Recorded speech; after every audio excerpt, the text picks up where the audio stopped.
Kalian marah-marah. Gak bisa menerima kenyataan itu.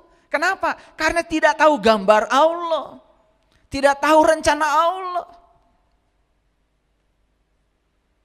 Coba kalau tahu rencana Allah, pasti gak akan protes. Oh, ini saya sedang direhab nih oleh Allah. Saya sedang dibuat indah oleh Allah. Cuman lewat fase ini, ya berantakan dulu. Gitu kita menerima semuanya tanpa syarat. Saksikan saya. Mulai bisa melihat semua yang disebut buruk oleh kita ternyata baik-baik saja. Semua yang disebut dengan musibah oleh kita ternyata adalah berkah.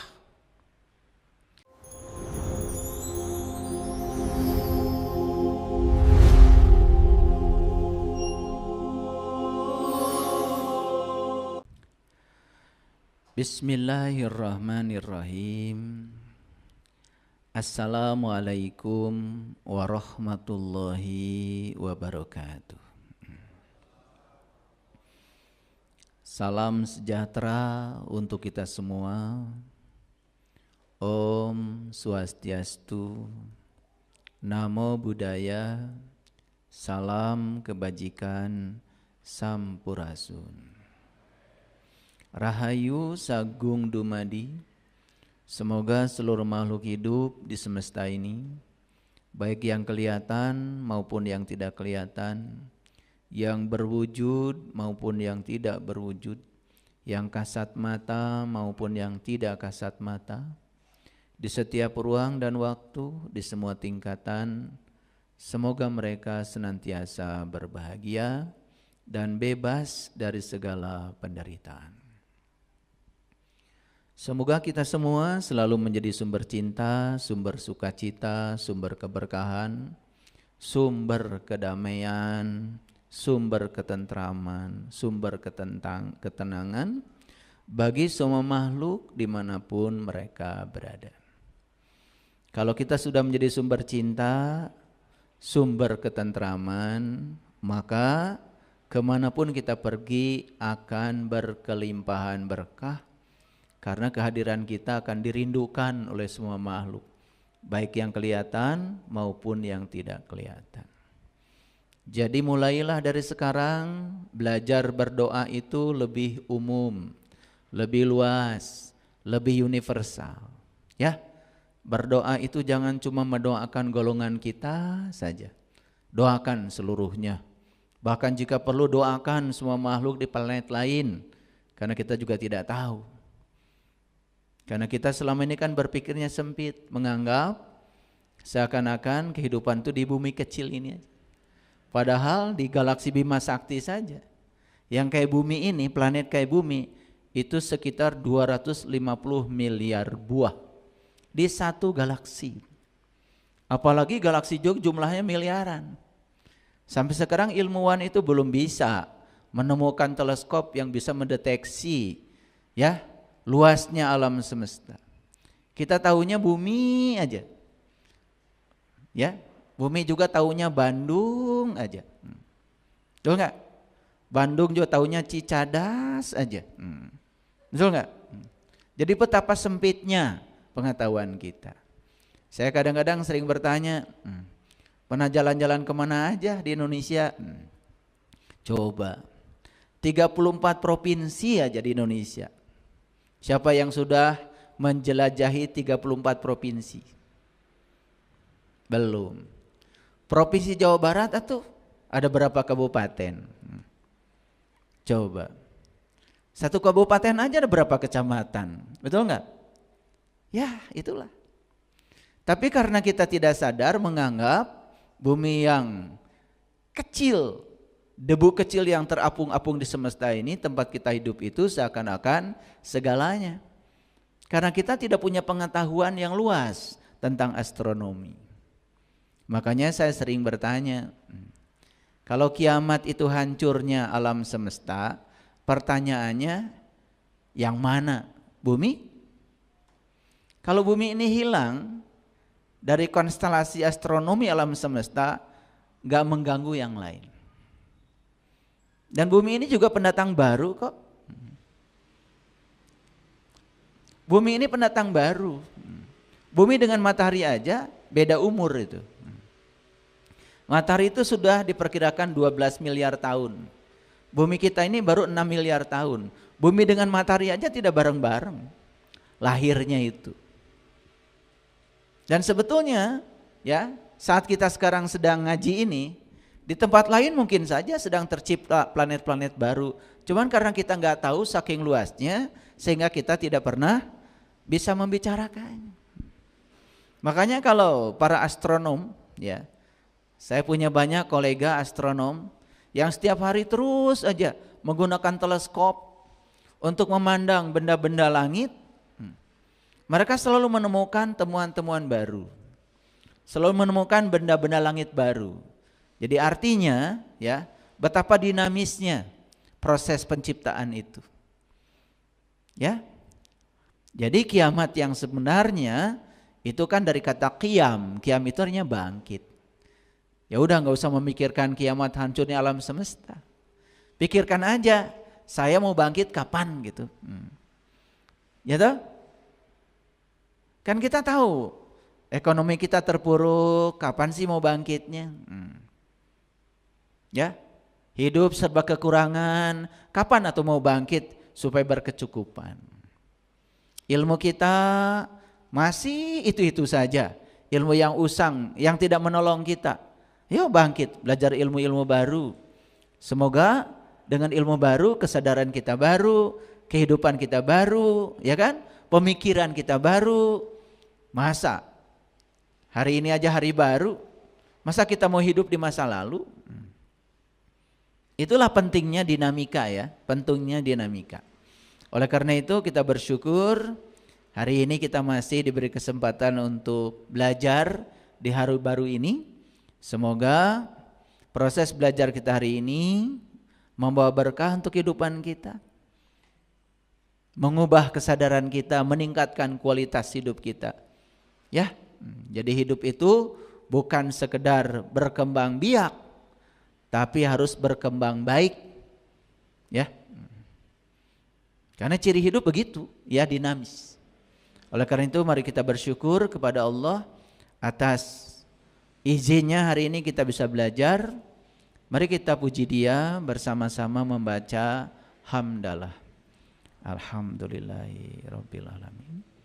Mari kita awali proses belajar kita hari ini bersama-sama memohon kehadirannya, memohon Allahnya, memohon ridhonya, memohon berkahnya, seraya membaca basmalah. Bismillahirrahmanirrahim. Hari ini saya akan mengajak kita untuk belajar satu topik kecil dalam kehidupan yang saya beri judul seperti ini. Pemandangan yang menakjubkan selalu datang setelah pendakian. Saya akan bicara dalam dua dimensi. Pertama dimensi umum, nanti kita akan menggunakan ilustrasi-ilustrasi untuk memahami ini. Yang kedua nanti saya akan berbicara lebih dalam lagi secara hakikatnya. Ada yang pernah naik gunung? Biasanya ngos-ngosan ya. Apalagi bawaannya banyak. Ya. Bawa ransel, nasi timbel. Ya, segala macam kebutuhan. Makin banyak yang dibawa, tentu saja secara fisika kita akan memerlukan energi yang lebih besar untuk mengangkat tubuh dan bawaan kita ke atas. Mengapa? Karena kita harus melawan gaya gravitasi. Setuju ya? Nah, oleh karena itu mau naik gunung biasanya kan perlu fisik yang kuat, perlu mental yang kuat. Bahkan tidak sedikit ya orang mendaki gunung lalu tersesat karena tidak tahu jalan, tidak tahu arah. Dan kejadian yang semacam ini sering menimpa para pendaki. Saya bicara dulu mendaki gunung secara fisik. Karena di Quran kata gunung itu memiliki dimensi yang luas. Gunung secara fisik itu cuma sekedar simbolisasi dari suatu ketinggian. Tetapi ya gunung yang sebenarnya ya dalam bahasa lain sering disebut dengan Sidratil Muntaha. Sidrah itu artinya sadar, Al-Muntaha itu penghujung, puncak. Jadi Sidratil Muntaha itu sebetulnya adalah puncaknya kesadaran. Nah, gunung yang harus kita daki sebenarnya yang itu. Belum tentu ya orang yang sering mendaki gunung secara fisik, dia juga mengalami peningkatan kesadaran secara spiritual. Tetapi ada gambaran sebetulnya. Kalau orang bisa menaklukkan gunung secara fisik, kan sebetulnya secara fisik, secara mental membuktikan bahwa dia kuat. Harusnya dalam fisik dan mental yang kuat itu juga ada jiwa-jiwa yang kuat. Ya. Nah, kita nanti akan menggunakan analogi ini supaya gampang untuk memahaminya. Yang pernah naik gunung ya, jalan menuju puncak gunung, ini kalau ini gunung, ini puncaknya, kan bisa ditempuh lewat selatan, bisa lewat utara, bisa lewat barat, bisa lewat timur. Tentu saja ada banyak jalan menuju puncak gunung. Ya. Nah, sekarang orang yang menempuh puncak gunung dari lewat jalur selatan, lewat jalur utara, lewat jalur timur, lewat jalur barat. Nih perhatikan ya. Kalau belum sampai di puncak gunung, mereka akan melihat pemandangan yang berbeda. Setuju ya? Karena orang yang menempuh lewat jalur selatan, ketika dia masih di punggung gunung, dia akan melihat ke arah selatan. Orang yang menempuh lewat utara, ketika dia masih di punggung gunung, dia juga akan menceritakan pemandangan yang dilihat di sebelah utara, bukan? Begitu juga yang di timur dan sebelah barat. Jadi kalau dia itu menggunakan alat komunikasi, saling bertanya, yang di selatan tanya, kamu di utara lihat apa? Pasti akan membicarakan pemandangan yang berbeda, bukan? Setuju ya?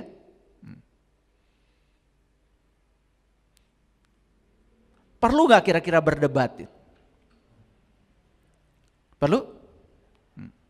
Tapi mungkin saja ada yang berdebat, yang melihat ke arah utara, ingin yang melihat ke selatan juga seperti yang dia lihat. Sama, yang melihat ke arah selatan, ya, ingin agar yang melihat ke utara juga seperti yang dia lihat. Bisa kemungkinan terjadi perbedaan pendapat dan berdebat. Padahal yang dia lihat itu, yang mereka lihat dua-duanya benar, bukan? Benar, bukan? Benar. Karena mereka berada di arah yang berbeda. Tetapi kalau ingin memaksakan yang dia lihat itu agar orang lain mengiyakan, itu yang salah. Seperti itu selama ini kita belajar kehidupan. Seperti itu kita belajar agama, belajar spiritual, belajar kesadaran. Baru saja kita jalan, belum sampai di puncak gunung, bahkan baru beberapa meter dari dasar gunung, sudah membuat kesimpulan. Yang saya lihat adalah ini. Begitu orang lain bilang, yang saya lihat itu, langsung menyerang pada orang lain. Dia tidak terima. Paham ya? Itulah orang yang sering berdebat, usil pada orang lain yang berbeda, tidak suka pada perbedaan, ingin semua orang lain seperti pendapatnya, merasa pendapatnya paling benar. Sebetulnya itu tanda bahwa dia belum sampai di puncak gunung. Kalau sudah sampai di puncak gunung itu, begitu sampai di puncak gunung, begitu ketemu di titik temunya itu, terkejut semuanya, dan mereka akan mengatakan, kita sekarang ternyata melihat pemandangan yang sama. Nah, itulah kenapa ada orang yang berpikir lokal, ada orang yang berpikir universal. Untuk mencapai pemikiran yang universal, karena kebenaran itu cirinya universal, maka dia harus melakukan perjalanan setinggi mungkin. Sampai dia mencapai puncaknya pertemuan semua jalan. Itulah yang disebut dengan titik pertemuan. Kalau saya menggunakan matematika, dari arah selatan saya tarik garis ke puncak. Dari arah utara saya tarik ke puncak. Dari barat saya tarik ke puncak. Dari timur saya tarik ke puncak. Begitu kita menarik garis dari arah yang berbeda, tetapi menuju titik yang sama, maka di situ akan terjadi pertemuan semua garis. Nah, pertemuan semua garis itulah yang disebut dengan titik. Jadi titik itu adalah pertemuan semua garis. Makanya di titik itu, di titik pertemuan kita akan menemukan, oh ternyata kita sama ya. Cuma jalan kita berbeda. Disitulah orang menjadi toleran. Disitulah orang menjadi sangat mudah untuk menerima perbedaan. Asik kan kalau bisa begitu? Makanya kalau baru belajar sedikit, jangan buru-buru menilai orang. Baru aja berjalan mau menuju puncak gunung, bahkan baru di dasar gunung, sudah membuat kesimpulan, merasa paling tahu, merasa paling hebat, udah mengajar lagi.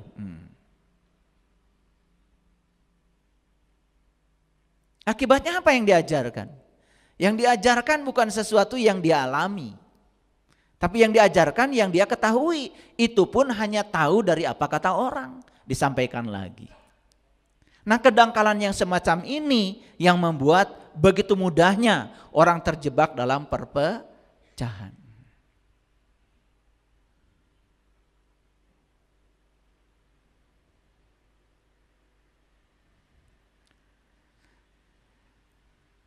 Jadi pemandangan yang menakjubkan itu akan datang setelah pendakian. Saya kasih ilustrasi yang lain. Ada enggak yang punya pengalaman sangat menyakitkan di masa lalu? Ada? Saya lihat wajah-wajahnya sebetulnya ini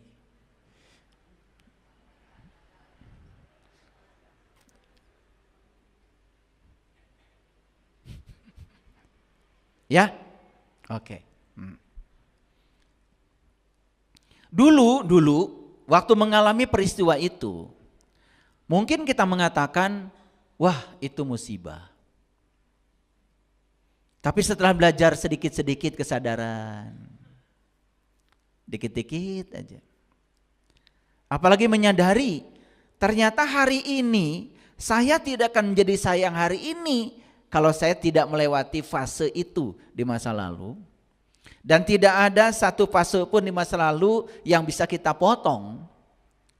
Karena tidak mungkin saya ada di hari ini kalau tidak melewati fase itu di masa lalu.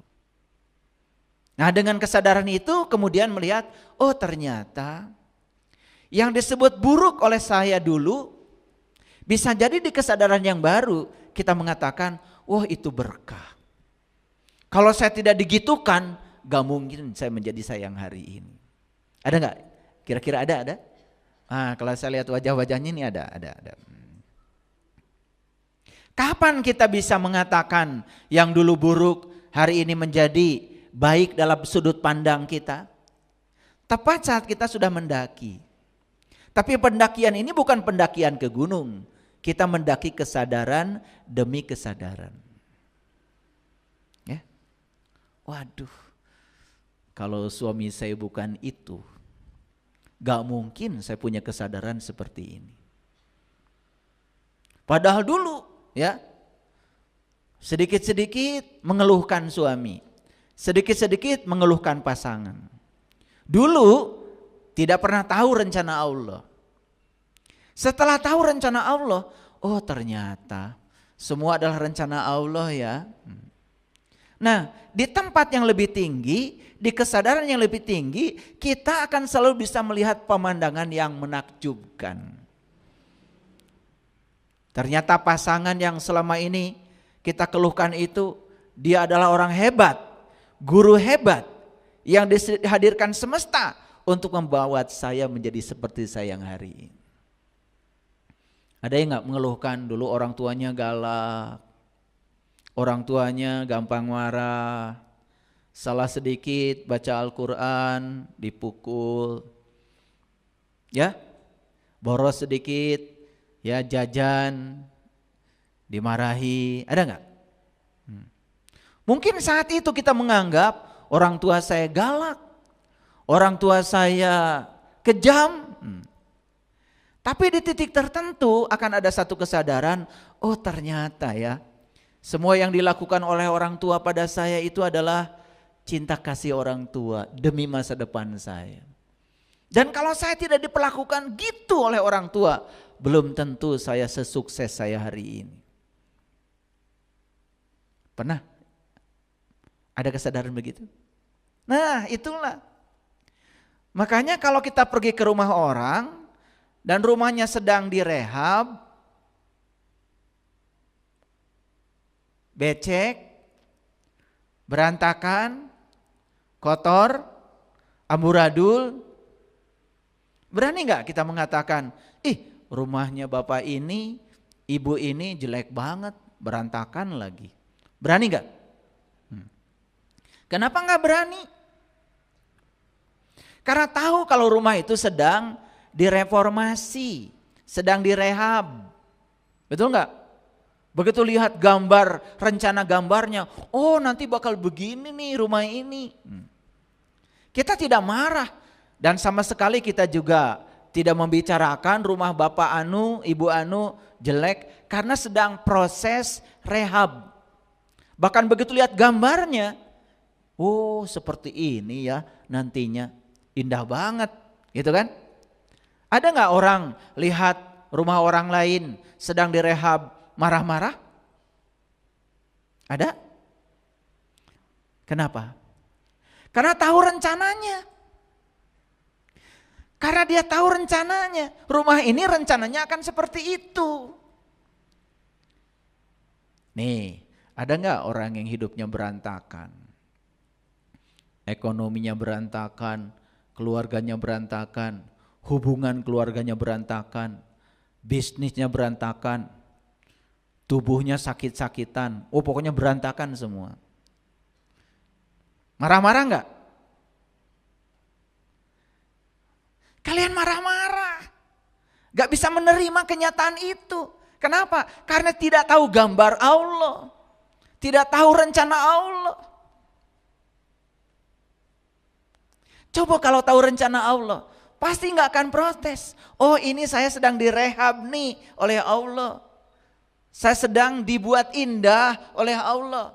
Cuman lewat fase ini ya berantakan dulu. Jadi bedanya tahu sekarang. Kenapa lihat rumah orang kita tidak bisa menilai, tidak menilai rumahnya jelek, berantakan. Karena tahu rencana rumah itu mau direhab bagus. Tapi kenapa dalam kehidupan kita tidak percaya bahwa Allah punya gambar yang lebih indah untuk masa depan kita. Kenapa? Kenapa? Itu karena sudut pandang kita yang sempit. Memandang kehidupannya sebatas itu. Lalu kehidupan itu selalu diukur dengan rencana-rencana kita. Kalau rencana kita tidak sesuai dengan kenyataan, kita marah. Padahal di balik semua itu ada rencana Allah. Saya potong saja. Kalau ibu bapak saya bukan yang itu, saya tidak mungkin menjadi saya yang hari ini. Saya potong aja. Kalau sekolah saya, SD saya bukan di SD itu, saya potong karena tidak suka sama SD itu. Saya tidak akan menjadi saya yang hari ini. Salah satu guru saya di SD itu mungkin ada yang tidak disukai, saya buang dalam sejarah hidup saya. Karena saya tidak suka, saya tidak akan menjadi saya yang hari ini. Sekarang Bapak Ibu lihat, masih ada penilaian buruk terhadap masa lalu? Masih ada? Saya tahu ada yang masih melihat masa lalunya buruk. Kenapa? Karena kalian tidak percaya dengan rencana Allah. Kalau percaya ada rencana Allah yang hebat, kalau percaya itu rencana Allah untuk menghebatkan saya, oh ternyata memang saya harus dipasangkan dengan pasangan yang ini, karakternya seperti ini. Karena dibalik semua itu ada rencana Allah buat saya. Sekarang saya terima semuanya tanpa syarat. Begitu kita menerima semuanya tanpa syarat, saksikan saya, mulai bisa melihat semua yang disebut buruk oleh kita ternyata baik-baik saja. Semua yang disebut dengan musibah oleh kita ternyata adalah berkah. Karena judul-judul yang ada sekarang ini bukan buatan Allah. Musibah, sebutan manusia terhadap peristiwa. Berkah, sebutan manusia terhadap peristiwa. Semua peristiwa yang terjadi di semesta ini awalnya tidak ada namanya. Siapa yang memberi nama? Kata Allah, kamu yang ngasih nama, kamu yang sibuk, kamu yang menolak. Gunung meletus. Mau panen cabai gak jadi. Aduh, musibah.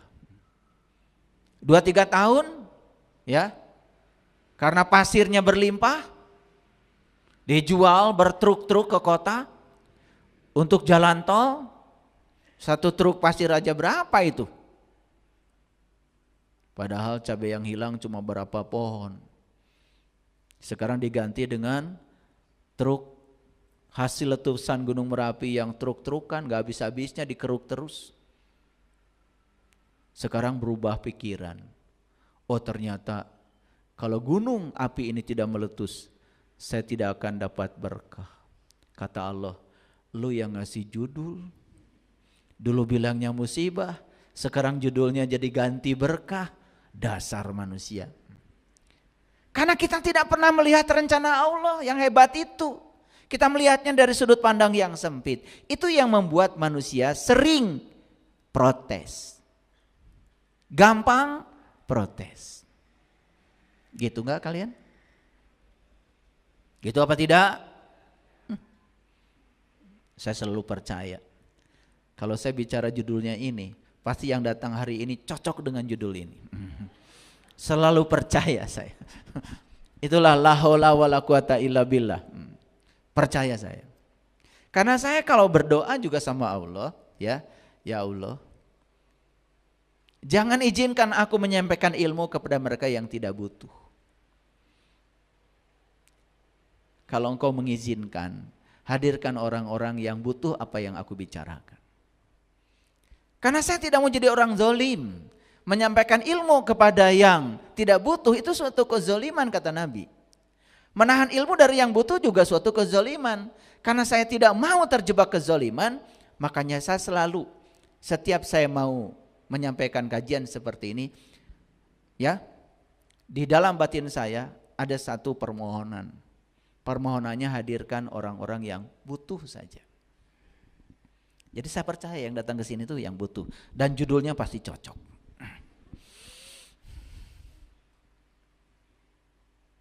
Selesai kajian ini saya berharap kita semua punya sudut pandang yang betul. Bisa melihat semua dari ketinggian. Ternyata dari ketinggian itu sesuatu yang kelihatan buruk selama ini menjadi indah dan menakjubkan.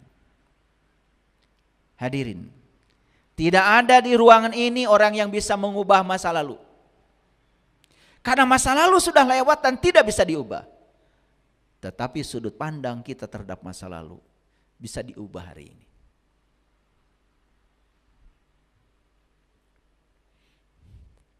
Ya. Saya tahu dari wajah-wajahnya nih, masa lalunya pernah sulit. Sampai sekarang bahkan. Kenapa tidak berubah? Itu. Karena pikiran dan rasa kita sampai hari ini tidak mau berubah. Dan mengubah nasib itu sebetulnya memugah pikiran dan perasaan kita. Kemarin saya ngasih pelatihan hidup menakjubkan. Lebih dari 100 orang, padahal kuotanya cuma 100 orang. Spesifik saya bicara tentang dirindukan uang. Selesai pelatihan, pada datang sama saya. Betul yang dibicarakan tadi. Ternyata selama ini saya tidak dirindukan uang karena salah saya. Saya bilang selama ini kamu tidak dirindukan uang, gak punya uang nyalahkan Allah. Iya, karena saya tidak tahu. Jadi dipikirnya Allah itu ya cara menentukan rezeki ya ngasih sama si A 10.000, sama si B 20.000, sama si C 50.000. Ya kata Allah ini sayang banget nih sama si ini, kata Allah kasih 10 juta. Allah macam apa yang kayak gitu? Allah tidak pernah pilih kasih. Allah menyediakan rezeki yang sama kok buat semua orang. Menyediakan kebahagiaan yang sama buat semua orang. Bahkan kita dikasih modal yang sama. Semua kita dikasih tubuh yang sama. Dikasih mata yang sama 2. Dikasih telinga yang sama 2. Dikasih jari tangan yang sama 10. Dikasih kaki yang sama 2. Semua kita sama modalnya. Bahkan saat kita lahir diberi kesadaran yang sama. Yang membedakan kita apa? Program yang pernah dimasukkan ke hardware kita yang bernama otak. Oleh siapa? Oleh figur otoritas. Orang tua, ayah, ibu, lingkungan, guru, tempat pendidikan.